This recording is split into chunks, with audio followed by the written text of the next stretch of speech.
And so in that context, they would normally never refer a case of novel interpretation of novel tax laws, of novel application to someone without any criminal history of any consequence, and try to put him in prison for life. And yet that's what they're trying to do to Roger Ver. It's why he's appropriately named in this case, Bitcoin Jesus.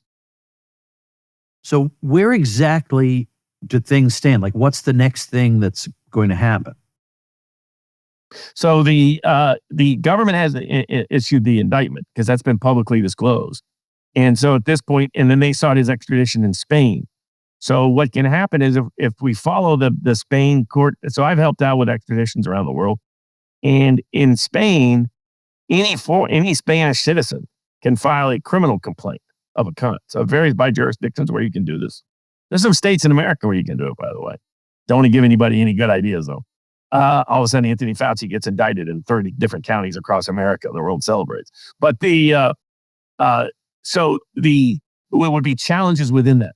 And I'm very curious, very, very curious, whether some very high-ranking political officials at the tax division deliberately misled the entire world about the case.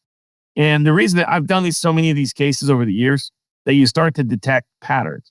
And when something is, sometimes don't look for something that is there, look for something that should be there that's not. And I found that often leads to a path. And it suggested to me they likely stole some attorney-client files that they didn't have a right to, and that the evidence rebuts what they claim that they said to the Spanish government, which means, once again, you have the U.S. government involved in another foreign policy scandal, lying to try to kidnap somebody, just like they just tried to do to Julian Assange. It looks like they tried to do the same thing to Roger Ver, is my early prediction of what we're going to find out when the new Spanish court files get processed.